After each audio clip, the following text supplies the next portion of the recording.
This is why you have to reinvent your identity as an agency. Because if you think SEO, paid ad services, and social media campaigns is going to hold you for the next 5 years, you're living in a dream state. If I still ran my ad agency, Park & Co., I'd reposition it as an advertising agency, as in AI-driven. And I'd make our agency indispensable by teaching our clients everything we know about artificial intelligence, to leverage it as artful intelligence that augments their intelligence to grow their brands faster. But I'm stumped as to why so many agencies are so slow to adopt the fastest moving technology of our lifetime. Hello and welcome to the Business of Story. I'm your host, Park Howell. Joining us is Marcus Sheridan. You probably heard of him. He's world-renowned communication expert, best-selling author of They Ask, You Answer, rated the #1 marketing book by Mashable, builder of river pools and spas into a $1 billion digital marketing phenom, and the man behind one of the most urgent keynotes in business today. Will AI recommend you? You'll learn why your 3 biggest revenue lines are already disappearing, how vibe coding is disrupting your pricing model, and how you can become indispensable to your clients with what Marcus calls identity fluidity. Marcus, welcome to the show. Happy to be here, Park. I got a feeling we're going to have a lively, productive conversation today. Oh my God, especially if you're running an ad agency out there in this world of AI. But I want to first start with, you and I haven't had a chance to speak, and I remember it precisely was at a dinner Jay Baer was throwing at Social Media Marketing World in 2020 as COVID hit. Yeah. And around that table were you and a number of really the top speakers. I was the little guy on the totem pole at that table, and Jay was very nice to invite me. I got to know you and some of the other guys. But I remember your phones going off. Open another cancellation, open another cancellation for about 2 hours. And I felt like there was about $500,000 in billing fees that got lost during that dinner. Yeah, it was a really wild time. The thing that hit me the most from that dinner was how Jay Baer had told us that Jason Dorsey had already furloughed his entire staff. And I thought that was incredibly, incredibly fascinating because, like, how did he know? Like, that's the thing. And I actually, months later, I went to Jay. It might have been a year or two later. And I was like, how did Jason Dorsey know? Because everybody else was just like still in speculation land, very naive about what was going on. Um, and but Dorsey apparently had worked in some industries that really understood, um, for lack of a better phrase, virus and disease. What was this company? Well, Jason Dorsey's like I think he's like he's a generational, so he speaks on the different generations. I know that's what he, Okay. has in Yeah. the past, but somehow he was privy to this, and he just knew exactly what was before any of the speakers knew that, like, they were all gonna get nuked. He knew that the events industry was about to get nuked, and he furloughed everybody before it even happened. Just thought that was really fascinating, and it seems like, if you look back at the history of the world, big events, there's always these people that just move faster than others and just know what's coming, before it actually before they're forced. They take action before they are forced to do it, which is interesting because it actually aligns itself with the conversation we're having today, which is, to me, there's a lot of actions that we could and should be taking, whether it's an agency or a CMO or whatever it might be, that many folks are not taking right now because they're living in a state of denial. Well, you're a guy that's lived through and actually caused some of your own disruption and evolution. You were running, Rivers Pool and Spas in Yeah. 2008 with a big worldwide recession, and that had to have hit you hard, but you had an answer to that that kinda led to your radical transparency, answer any question any customer ever had, and then did that kinda springboard you into the speaking world where you became then one of Yeah, the it top did. speakers? So it looked like we were gonna go out of business in 2008 because of the market crash, start really studying things like inbound marketing, content marketing, all that stuff. So I write my first blog post in March of 2009. And, within 6 months, I could tell we were cooking. Traffic was starting to explode already, and although we weren't out of it, we were turning the corner in terms of, I when I do something, I do it, right? And, we became very quickly the Wikipedia of pools, and by 2011, we were the most trafficked swimming pool website in the world. But at the end of that first 6 months of doing it, I realized I was onto something.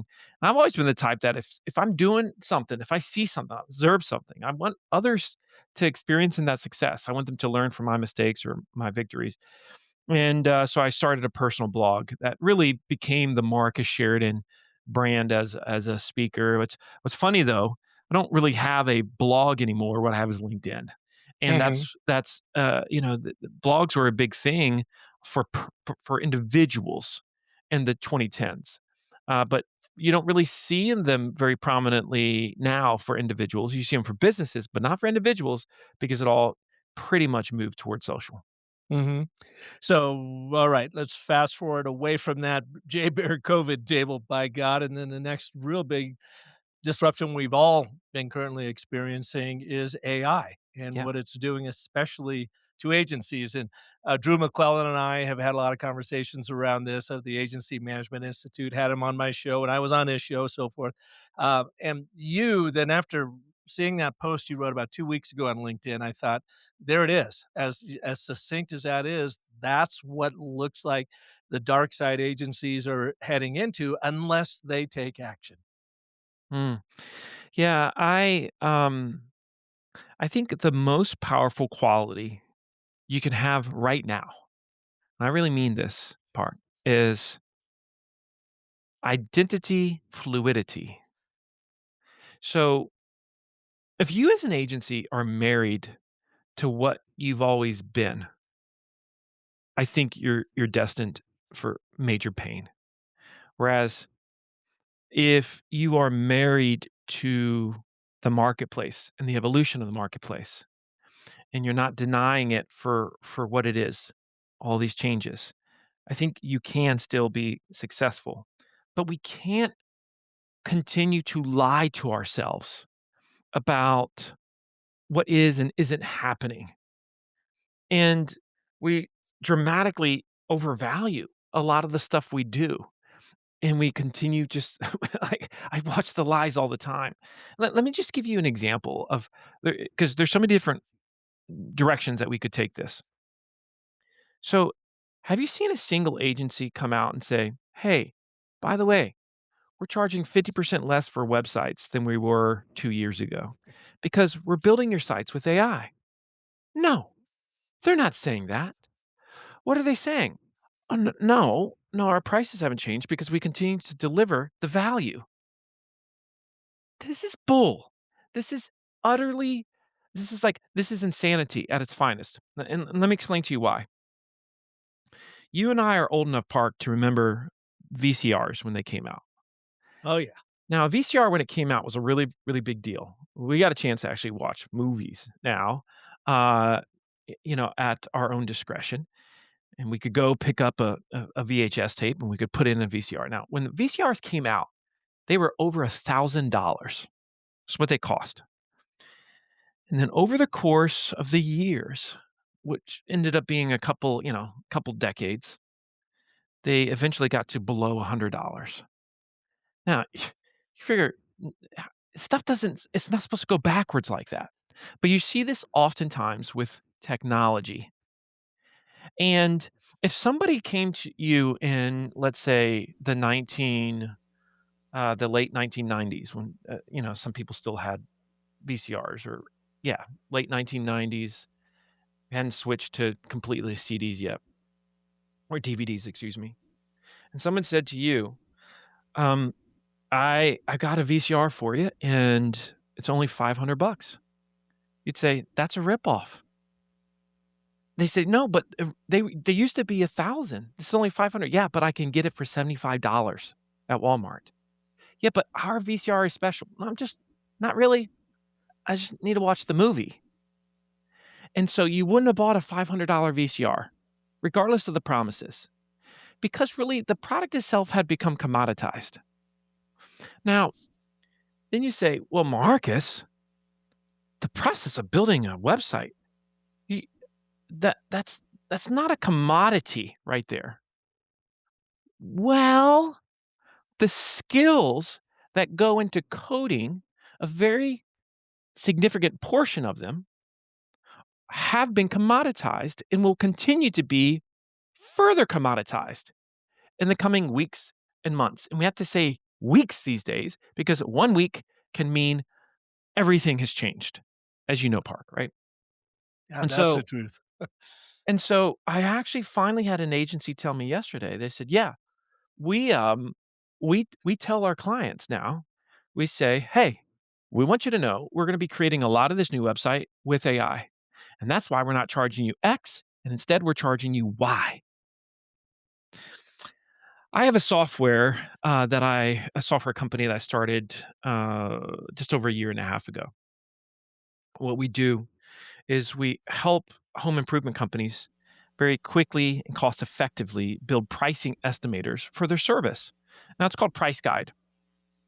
Now, my biggest competitor in the industry is a pricing tool for roofing companies. It's called Roofle, and they charge companies $500 a month on average, about $500 a month. We charge about $20 to $25 a month.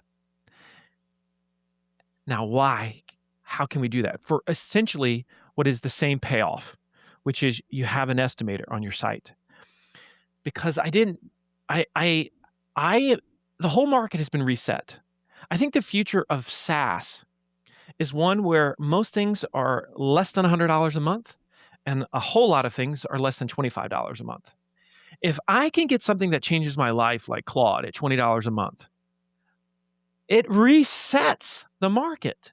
So the idea that we're going to have HubSpots in the future is silly to me. You're not going to have companies that are going to be charging you $50,000 a year for software.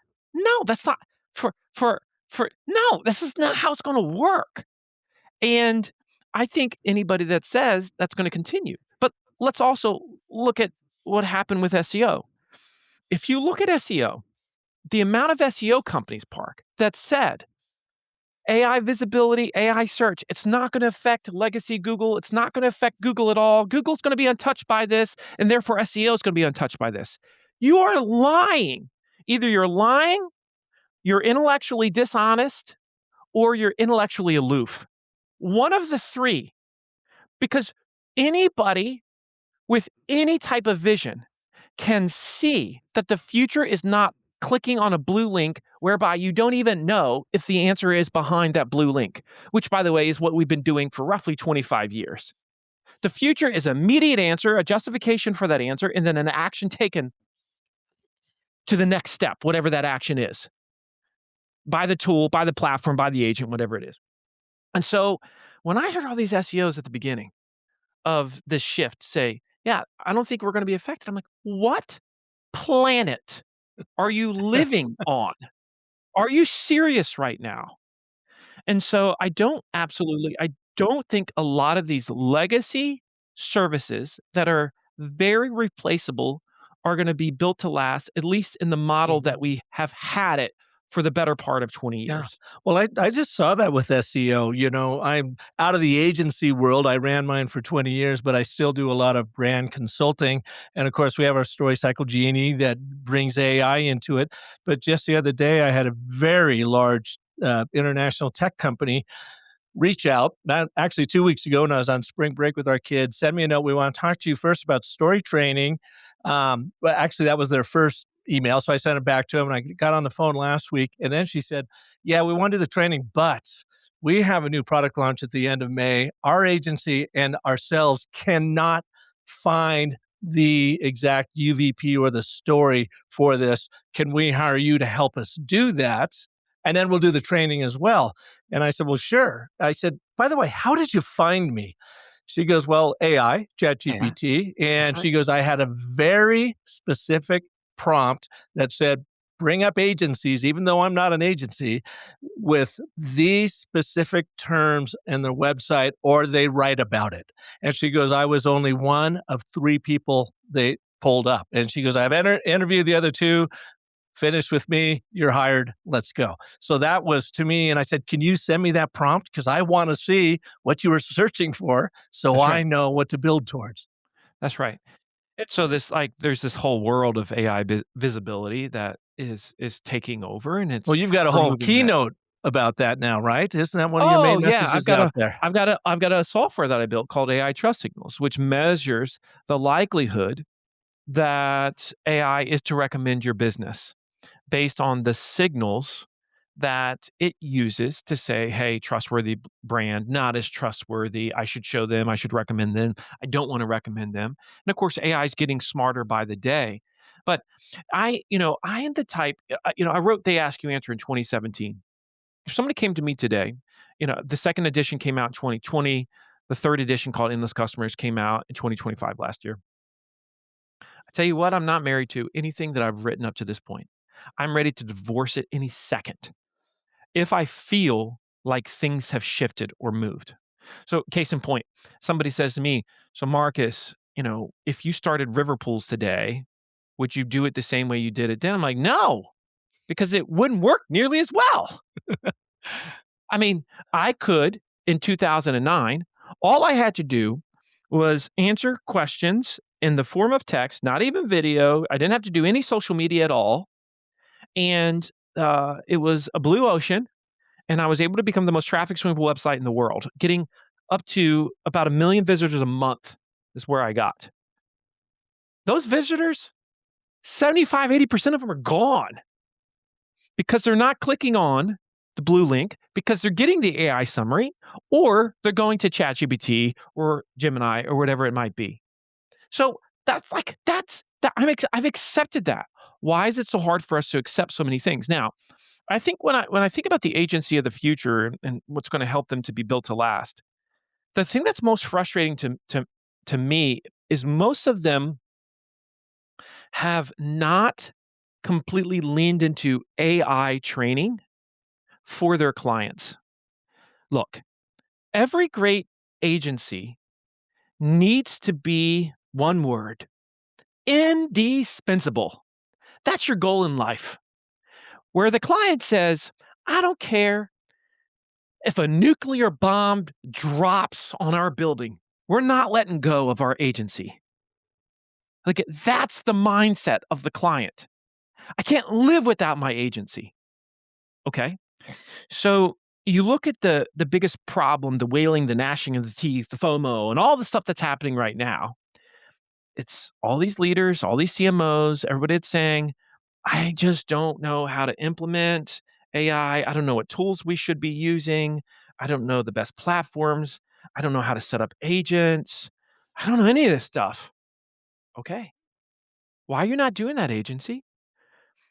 I know for a fact there's a lot of agencies that are trying to not allow their clients to see some of the tools in the marketplace as if they will continue to live in a state of ignorance and not find out that these things are available. I was talking to a large company today, a big franchise, about my software, and they said your software is really inexpensive. I'm not saying this as a brag. I'm saying this as a reality of the world. They said your software is a lot less, costs a lot less than I thought it would. And he's like, I probably shouldn't tell you that, but I'm telling you that. I said, yeah, because I had to make it cheap enough to where you would feel stupid to try to vibe code it yourself. Like, it would be a waste of your time to vibe code this.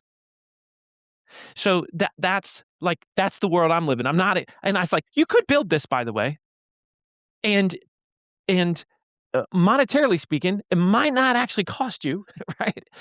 But here's the potential drawbacks. Could you do it? Yeah, some people are going to do it themselves, and a lot of people are like, at that cost, I ain't going to do it.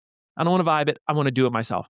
Mhm. I want to use the proven product with your data. Blah blah blah blah. Whatever. My point is, I am not an ostrich with my head in the sand about anything at all.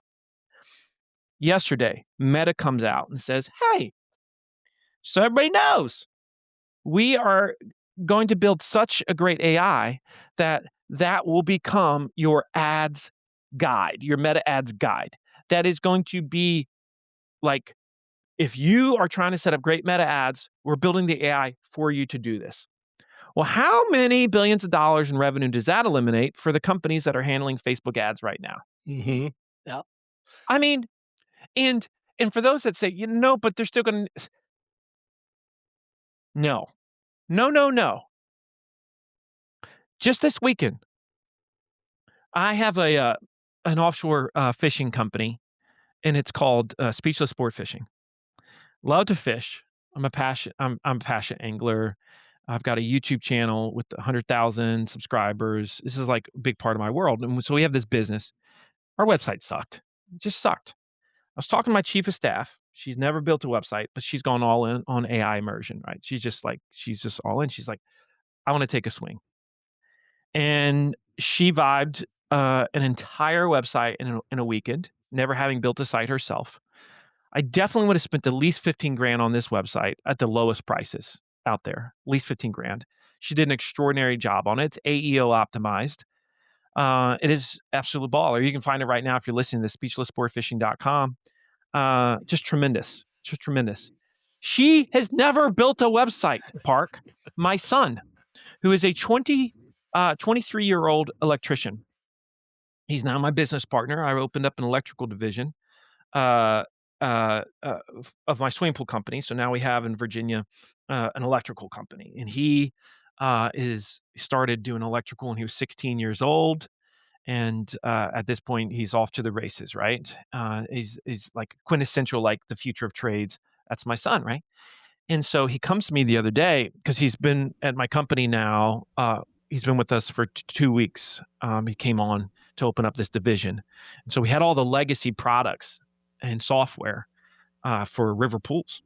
And he says, Dad, your office software is fine, but your field software sucks. He said, so I spent the weeknights this week and I went ahead and vibe coded an application. It's got its own API, so now anybody on the team can use it. But what it does, it keeps all the inventory for your truck. So now when we bring anybody on, it has all their inventory in and out. It allows them to all their receipt tracking, expense tracking. It does that for them. Also, I went ahead and built a job pricing software. So when you meet to give someone a quote, you can do the pricing right then and there. I'm just looking at this, Park, and I was flabbergasted. All right. My son knows zero code, right? But he, by nature, is a builder with his hands, and he now represents like the future. So that particular app probably would have cost us $20,000-$30,000. He built it himself. Like I said, over the course of like 3 weeknights. Why do people, when they hear these things, there's a certain percentage of people like get mad? Why do they get mad, Park? Because they feel their identity is threatened. And this is the problem. This is why I said that your greatest superpower is fluid professional identity right now. You got to be willing to move. And so if you are saying, all right, we're shifting to becoming indispensable, we train our clients on all things AI. We're going to make sure they know how to use agents. We're going to make sure their website is agentic-ready, which also just kind of blows my mind, by the way. The amount of, you got all these companies that haven't even taught their clients that do design, web design build, they haven't even taught their clients what the word schema means. If you don't know what the word schema means as a marketer or as a web company in 2026, you have failed to stay with the times. And schema is like the most basic thing that you have to do at this point to make sure you're doing well when it comes to AI visibility. Schema is like level one. And now we've got MCPs and we've got all these other things that we're going to have to do to make sure these websites interact with agents. So, what should an agency be doing?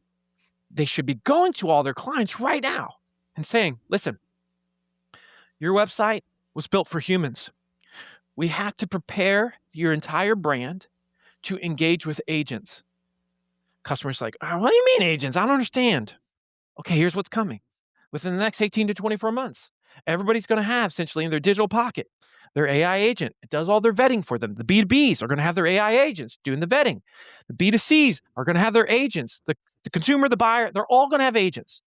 And so we need to create a website that communicates with agents. And all those tools, by the way, they also have to be able to interact with the agent. Mm-hmm. So there's this whole world of web design build. And what's interesting about that is how many agencies, Park, realistically are having that conversation with their client right now? Well, they don't understand it themselves. So how That's can right. they? And so it's like, I don't understand myself, so I'm going to ignore it. Man, you got to be in the sandbox right now. You got to be swimming in this stuff right now. As you know, you have to quickly become a power user. I would say this is going to offend people, but I'm only speaking candidly here out of love. If you are not using the $200 version of Claude and hitting limits at least a few times, like a week or month, you're not learning AI like you need to for your clients right now. That's just a full stop right there. If you're an agency, because like if somebody said to me is an agency right now and their team members have the $20 a month account, I'm like, yeah, you're gonna probably fail. They're like, because I already know they're not using AI the way they need to be as a company, and they're not keeping up with it. Now, I also think there's other major opportunities. I think sales training is a massive opportunity because for years, you look at these agencies, especially these marketing agencies, they would get the leads and they would watch the leads get, like die on the vine because of a poor sales process. And I never understood why so many of these agencies did not ingratiate themselves into the sales process as well. I don't think you can be a successful agency today and not be, to a degree, embedded with the sales team, sales management, and the sales team. If you are only doing marketing based activity, you're very replaceable because from now until the end of time, whether we like it or not, the sales team is going to get more budget than the marketing team is. And so you need to make sure that the sales team sees you as indispensable. The marketing team within the company sees you as indispensable. You're training both of them to be effective. You are integrating on both sides, sales and marketing, AI tools. This is why you have to reinvent your identity as an Yeah. agency. Because if you think SEO, paid ad services, and social media campaigns is going to hold you for the next 5 years, you're living in a dream state. Because if that is more than 50% of your revenue right now, which for most agencies, those three things are more than 50% for the majority, that rev is gone. Count it as gone. Count SEO as gone. Count paid as gone. Social, to a degree, is gone. Now, is there still a ton of opportunity for great strategy? Yes. You have to be the most strategic person on the planet, which lends itself back to the indispensable side of the game here. But nobody's going to feel sorry for us as agencies. I say this as someone I'm a shareholder in what is an agency slash coaching company at Impact that has a paid wing. They do paid ads and they do website design build. And I'm telling you, those two business models are in big trouble as someone that owns these two that is a shareholder in the company. And if they don't evolve, they're going to die. They're going to die. Well, and everything you've been talking about, I have experienced myself in my agency. So go back early 2000s. digital media starts coming in, and all of a sudden the old traditional brand marketing work we were doing just kind of lost its fizzle. I studied story to understand how can you hack through this noise and hook into the hearts of people. Built my story cycle system, learned the and but therefore and whatever, and started applying them in our clients' business to great effect. So much so, Marcus, that they said, "Could you come in and teach our people Yes. about this story stuff?" I had never been asked that in 15 years of my ad agency world. And I said, "Absolutely." And then other agencies would say, "Aren't you afraid that they'll just get rid of you? You're just giving them all your secrets?" I go, "No, I'm getting embedded in there. I'm such a That's right. trusted advisor. And oh, by the way, our sales and marketing campaigns are way more effective if our client understands the method behind our madness and we're working together on that." Then fast forward, we were making a ton of money on corporate video. I mean, 50, 60, $70,000 videos and a whole ton of $20,000 videos. And then, boy, guess what? Laptop comes out. You can do that on the laptop. That $50,000 video now became a $5,000 video. Mhm. Mhm. We could not compete. We got out of the video business. We stayed in the storytelling business, of course, and we just kept ramping that up. Now, fast way forward to AI. And what we are doing now is helping brands with understanding, finding their brand story, and then using AI to amplify it. To amplify, I call it artful intelligence because artificial intelligence is such a shitty brand name. It's truly artful intelligence if you do it the right way.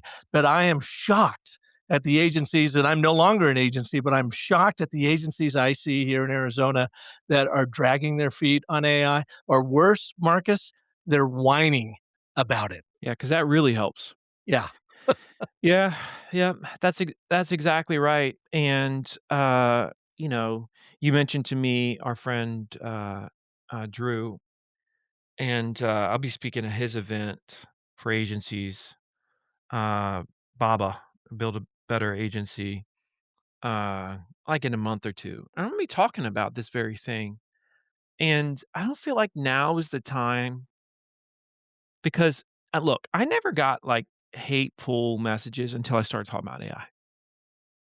I'm generally, um, uh, you know, a likable personality. I would like to think I am at least. And, I've been active online. I've had, a community or of sorts since 2009, 2010. I never got the hate until I started talking about AI. Because people And that's don't like because change, right? because it's more than that though, Park. Again, they see it as a threat to who they are. They were fine when the fax machine repair person was replaced. They didn't care. They didn't think about it, right? And they have been fine with all the other innovations that have replaced all these other things. But when it happens like this, it happens at scale, it happens to so many people. And the thing about AI is, it's interesting to me. You really have to have a short term memory with AI. What I mean by that is, it's amazing how many people used it one time and said, yeah, it sucks at X. Well, it did, but it doesn't anymore. And you know the deal. There's a lot of things that AI was very poor at the beginning that today it's pretty exceptional at. And there's things today that it's not great at that it's going to be extraordinary at.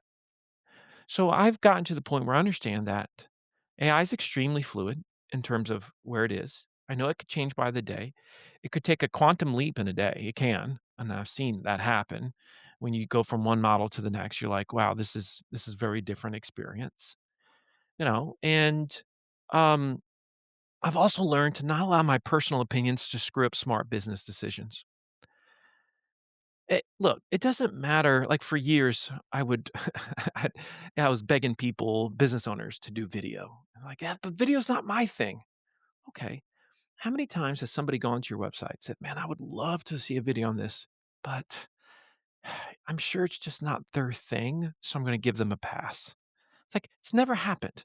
Nobody's ever come to your site either and said, oh, it's okay. They don't have this video that I really want to see because I'm sure they get really nervous on camera. No, no, that's not how buyers work. They just care, can I get the information that I want, the answer that I want, solve the problem that I'm trying to solve? That's all they really care about, right? So when we release our opinions and we get over ourselves, we become much better marketers, much better business owners. We evolve with the time much, much more than we currently do. And that's I continue to think about this all the time. You cannot be married to the past right now. You can't be married to 3 months ago right now. And you have to be willing to pivot. I'm watching so many agencies not willing to pivot. And, and I've written a decent amount about this. And some people will say, well, those businesses, many of them would have gone out of business anyway. Yeah, but nobody understands the scale at which agencies are going to go out of business unless they are willing to really change their core service offerings and what they are currently doing with their clients. Another thing that you could and should be doing is every agency should be a custom software developer at this point for their clients. So it's hard to make money in software going forward. It's a brutal game. It's going to be constantly displaced. I have two software companies. Both will probably get nuked. Okay. Whatever. Accept it for what it is. So what that means, though, is what you can do as an agency is you can go in, you can find the problems that somebody has, and you could be the software builder for them. So why not? Because you can, right? So, like, for example, every website should have self-service tools, like recommendation tools. What's the best such and such for me? What's the best plan for me? What's the best option for me? Okay, answer this series of questions, and you get your recommendation and the justification for the recommendation. All right, can you build those types of tools? Of course you can. Could you build assessment tools? Of course you could. Could you build an estimator? Of course you could. All these things you could build right now. You just have to have the idea, right? And so you should be a customized software developer for your clients. That makes you indispensable. And that also helps them to continue to generate incredible amount of leads, which we all know is the name of the game. And we Mhm. all know it's really freaking hard right now to generate leads for your clients. Yeah. Well, let's go back to early in this conversation. You were talking about website building, and that that you and your teammate there who had never built a website was able to do it, and you're pretty happy with it, and so forth. And agencies are saying, "Look, I can expedite the process of building these websites now with AI, but I'm going to keep charging the same amount of money." Well, that doesn't make any sense. If you can expedite it, build more, your margins are going to go up, by the way, but charge less. You could That's cut your correct. price by half, but increase your margins by fourfold probably if you're using AI And here's properly. the market will catch up to that. So you might get away with that for the next like 6 months or so. But you are going to have a mountain of businesses suddenly realize, wait, I'm done spending whatever that amount is. If the typical SMB website was $50,000, it's like quickly the baseline. I mean, like you're gonna see a lot of websites that are gonna be like 5,000, $10,000, right? This is Mhm, why you're also gonna see a ton of folks that downsize their agency, and you're gonna see 1, 2, 3 core people within the agency. They're gonna do a lot of bespoke work, customized work, one-off work projects, for different clients. One person's gonna be able to do many things for that client. That's gonna be a really successful model, and I think that's gonna be really strong. I don't see a future where we have where we continue to have massive agencies at scale. I don't think that model will continue to work. mhm, I think we're gonna see incredible downsizing of agencies as we go forward. yeah. Well, I want to give you an example too. Before this conversation, a couple weeks ago, when you made that LinkedIn post, and I was really impressed by it, I thought, okay, I want to show Marcus what we built to at the Story Cycle Genius. So just picture me as like an Okay. agency principal pitching business. I'm trying to pitch Marcus's big company on this, and I notice Mhm. that Marcus writes this article, and you and I know each other just from that dinner. We're not pals or anything like that. So you may have seen some of my stuff online, but we're not close. So, how do I reach out to Marcus and say, look, I'm thinking about his business and I don't want to have to put in weeks of trying to do this exploration. So I simply took your post, brought it into our Story Cycle Genie. The first thing I did is ran your website through the Story Cycle Genie, and in 5 minutes, it created that complete brand assessment and the Yep. narrative strategy of how you are currently showing up in the world per your website. Yep. Had that. Then I told the genie, all right, here's what he wrote on LinkedIn. I want you to write a thought leadership piece around this, all optimized SEO, AEO, GEO, the whole thing, including a complete FAQ on it so that I know most readers probably won't get that far, but certainly AI will. And then it wrote the initial draft with a lot of my coaching of here's what I want it to be about. And then I said to myself, okay, I've got an anecdotal article I want to begin this with. And I wrote out the whole anecdote, gave it back to the genie, and I said, begin it with this and then, sprinkle it throughout. It did. And then I tweaked it again. All in, I had less than 2 hours, reached out to you through LinkedIn, sent you your brand narrative strategy and assessment, and sent you the article already written, all within about 3 hours after you made Mhm. that post. Yeah, and see, what was great about that too is, we hadn't talked in 6 years. The first time you come back to me, instead of an ask, you're giving me value, and it was different value than what than it was original value. It was something that was unique to that you were doing, but it was interesting to me as well. So it was a classic example of, you gave me like a real-time, beefy self-assessment almost, except it Mhm. came from you, of the brand, and so got my attention, helps regenerate the trust, right?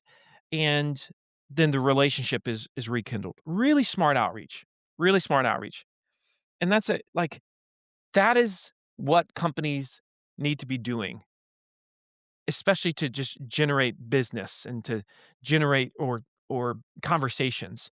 In this case, you weren't I'm sure you weren't looking for me to buy something from you, but it No. was rather just like you were showing me something that was really interesting. It was like we think very similar things, and it also allowed us to rekindle a relationship, and now we're having a conversation that probably doesn't happen if you don't take the time to do those things, but you did them in a very efficient way, but you delivered something that would have traditionally taken, 20 hours worth of time, and you did it, to your point, in less than 2 hours of time, but I saw it as impressive, and it helps my perception of you, therefore changes because of this, really impressive work that was all about me, and that's what everybody wants anyway, is they want someone to teach them something about themselves. That's right.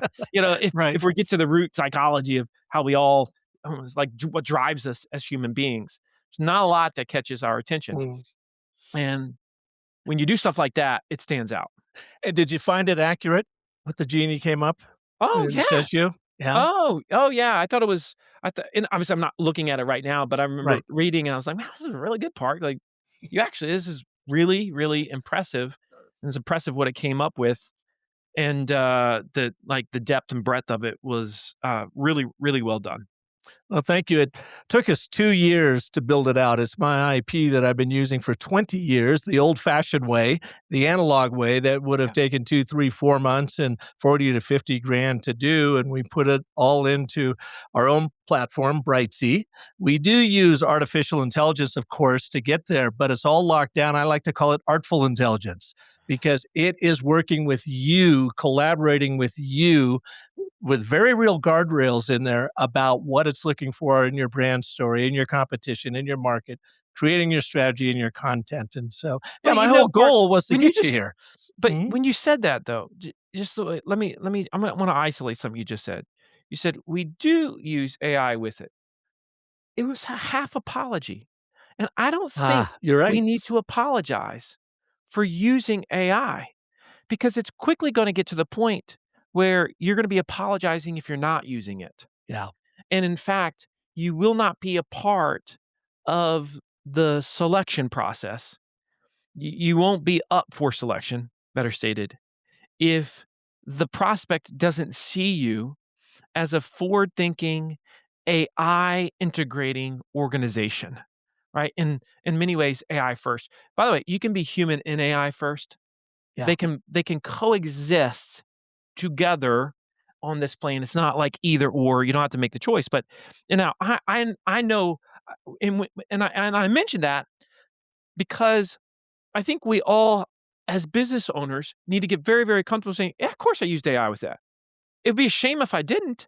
Do you think I'm Hmm. gonna waste my time and give you less quality work when I can train something and create this incredible skill based on years of my own work and my own IP, and I can make it now in such a way that I don't have to charge you 50,000 bucks for it, but I can deliver it to you in a couple of hours?"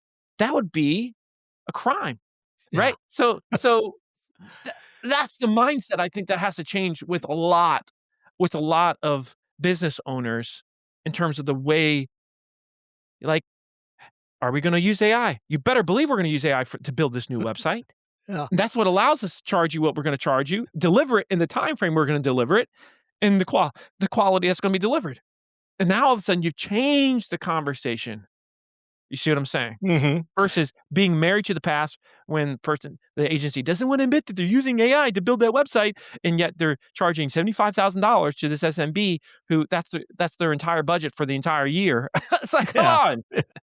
Last week on the show, I had Bruno Sarda here, and he is one of the foremost sustainability minds in America. He works for Ernst& Young, and he heads up their climate change and sustainability services division. And he's a good friend of mine. He and I taught at Arizona State University for 5 years together. He's still there. I've moved on. But when I brought up this whole idea, and the conversation was how is Ernst& Young working with their customers to bring AI into the sustainable storytelling world to have an even greater impact, even as some of the frameworks are being torn down by our government and whatever. And it's actually really been helpful because they've moved from compliance to culture now in their sustainability efforts. But what he said, I really loved. I wished I had said it when I told him. I said, artificial intelligence is the worst brand name ever. I prefer to reframe it as artful intelligence. He laughed and said, "Yep, you better get a trademark on that." But then he took it one step further, which I really loved, Marcus. He said, "I think of artificial intelligence as augmented intelligence." Yeah, I like that. I Yeah. really like that a lot. It's augmenting your own life experiences, where it was his point. Your market knowledge, your customer Mhm. insights, your creative writing ability, your campaign creation ability, whatever. It's not replacing you if you use it right. It's augmenting what you can do, make it way faster, even more powerful. Yes, you're going to drop your prices, but your margins are going to go way up. You could do more work in less That's time, correct. That's correct. But make sure that you are not doing this in a reactive way to the marketplace. You wanna be the one that resets your market. But if the market resets and then forces you to reset, you're gonna really struggle. Yeah. And it takes a little bit of courage. It takes some bravery. You're probably gonna lose a couple people because they wanna get on board with you, but you'd rather lose a couple than lose everyone. Well, and go back to that dinner. Jason, what was the guy's name? Jason Dorsey. That's Jason right. Dorsey furloughed his entire team because he saw what was coming. We're not telling agencies to furlough your entire team, but you better do some deep dive soul searching on how Yes. you're going to deal with this. Proactivity is the key. Reactionary is the problem. Yeah. Well, Marcus, thank you so much for being here. I really nice to reconnect with you. I love what you're doing on LinkedIn. You know, take all the stones they're throwing at you because you are making a lot of sense for a lot of us out there, and we appreciate that. It Where can makes me people happy. learn more about you? Yeah, you can find me at marcussheridan.com. I continue to speak at different events all over the world. I do that full time, but you can learn about my tools at for the agencies out there. AItrustsignals.com. We have a ton of agencies that use that to help companies see the problems with their AI visibility, and priceguide.ai. We have a bunch of agencies that use that for their clients too. And we'll put all those links in the show notes for folks. Appreciate you, Park. Man, there's a lot at change, isn't there? And if you are an agency principal, then go and check out the Story Cycle Genie. It was created by us agency principals for agency professionals just like you, and it's going to rocket your agency into the AI world. Check it out now at storycyclegenie.ai. Now, I hope you will join me on Monday when Sarah Cannell is going to be here. She is a 5-time best-selling author and the founder of the Thought Leader Academy. She has a new book coming out in October called The Download. Train your brain, unlock your genius, create miracles. I'm telling you, this is one of the most fascinating episodes I've had in a long time about the woo-woo universe and how it impacts our creativity. So join me for that, and remember, the most potent story you'll ever tell is a story you tell yourself. So make that one epic. Thanks so much for listening.